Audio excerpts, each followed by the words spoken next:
اور ان میں کے اکثر محض گمان کی پیروی کرتے ہیں، اور کچھ شک نہیں کہ گمان حق کے مقابلے میں کچھ بھی کارآمد نہیں ہو سکتا۔ بے شک اللہ تمہارے سب اعمال سے واقف ہے۔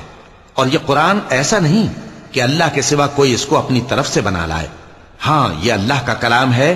جو کتابیں اس سے پہلے کی ہیں ان کی تصدیق کرتا ہے، اور انہی کتابوں کی اس میں تفصیل ہے۔ اس میں کچھ شک نہیں کہ یہ رب العالمین کی طرف سے نازل ہوا ہے۔ کیا یہ لوگ کہتے ہیں کہ پیغمبر نے اسے خود ہی گھڑ لیا ہے؟ کہہ دو کہ اگر سچے ہو تو تم بھی اس طرح کی ایک صورت بنا لاؤ، اور اللہ کے سوا جن کو تم بلا سکو بلا بھی لو۔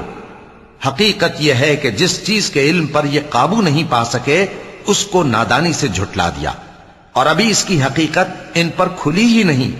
اسی طرح جو لوگ ان سے پہلے تھے انہوں نے جھٹلایا تھا، سو دیکھ لو کہ ظالموں کا کیسا انجام ہوا۔ اور ان میں سے کچھ تو ایسے ہیں کہ اس پر ایمان لے آتے ہیں، اور کچھ ایسے ہیں کہ ایمان نہیں لاتے، اور تمہارا پروردگار شریروں سے خوب واقف ہے۔